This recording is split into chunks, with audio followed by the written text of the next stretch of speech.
Hi everyone, I'm Filip, the lead architect here at Reef Finance. Welcome to the first part in a series of tutorials where we would like to explain and hopefully simplify the complexity of the Reef Chain, teach you how to use it, how to transfer tokens from other blockchains to our blockchain, what are validators and nominators, how to become one, and more. To do any of these actions, one will need to have native Reef tokens on our blockchain, and that is exactly what I will be covering in this introductory part of the series. There are different types of Reef tokens, depending on which blockchain you're using. If you're using the Ethereum chain, then you will need what are called Reef ERC20 tokens and some Ethereum to cover gas fees. Gas fees are transaction costs required to process and validate the transactions on the blockchain. If you're instead using the Binance Smart Chain, the token becomes a Reef BEP20 token, which is an extension to the ERC20 standard that the Ethereum chain uses. The gas fee used in this case is paid in the form of BNB, a currency that is native to the Binance Smart Chain and used to pay the transaction fees. Okay, let's say you have some ERC20 Reef and a small amount of Ethereum, enough to cover the gas fee. As of the moment I'm recording this, the gas fee for transferring from the Ethereum chain is around 0.002 Ethereum, which translates to around $7.6. I will not be covering the methods of how you can obtain Reef on the Ethereum chain in this video, but there are a lot of ways to do it, including many exchanges and our own decentralized application stake.reef.finance.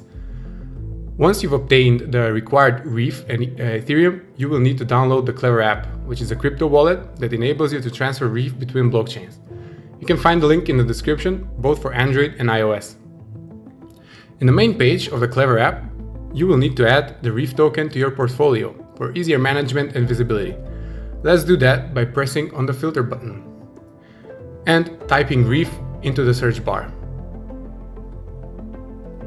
All of these three tokens are official Reef tokens, just on different blockchains, as we talked about earlier. The ERC20 is the Ethereum chain one, BEP20 is the Binance Smart Chain token, and the last token without any additions is our native Reef token, also known as the Reef token on the Reef chain. Let's enable all three. Once you've done that, go back and they should appear in your portfolio screen under their respective blockchains. So if we scroll, here's the Reef token, here's the Reef on Ethereum token, and the Binance Smart Chain Reef token. The next step is to actually swap some Reef. Click on the swap icon on the menu at the bottom of the screen. Once here, make sure you have selected Reef ERC20 in the first dropdown and Reef Native, which is without any additions and a different image, in the second dropdown. Next, you will want to select how much Reef you want to transfer. The minimum at the moment is 840 Reef, so anything above that will work. There is a quick option to select by percentage, or you can manually write your desired amount. Let's go with 850, 10 tokens above the minimum. The You Get field will automatically fill to inform you how much Reef native tokens you will receive once the transaction is processed. Usually, you get almost the exact amount of tokens, but there might be some fluctuations at times or some fees that need to be covered. Worry not, they're not even remotely big, probably just a few coins at most. Press Next. Okay, in the To field, you will want to insert your Reef native wallet address. I have mine already on the clipboard, so I'll just paste it here. Next, select the processing speed. This dictates how fast your transaction will be processed. Priority is faster, but it requires a bit more Ethereum. Remember the gas fees? While the regular is a bit slower, but requires less gas fees. In my personal experience, the regular speed is pretty fast, but that depends on the traffic of the blockchain at the moment.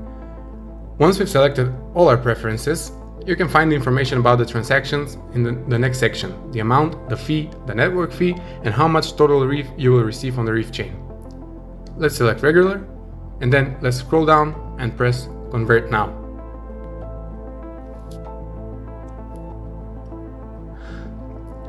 Okay, this will send the transactions to the blockchain to be processed and will give you a swap ID, a unique identifier which you can use to contact Klever if something goes wrong with the transaction.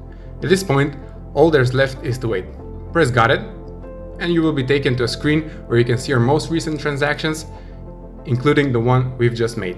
As we can see, it is now in a state of awaiting or in progress, and if you click on it, you can find more details about it. Like we can see here. The hash number, it's a unique identifier for the transactions, the time you've triggered the transaction, the addresses and fees.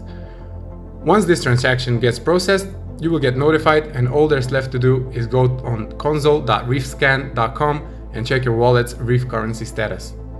It's a pretty straightforward process, but it can be confusing if you're doing this for the first time. Hopefully this short tutorial simplified some of the questions you might have. In the next part of the tutorial, we will talk about the Reef Chain and how one might use these native Reef tokens we've just transferred. Thanks for staying until the end. See you soon.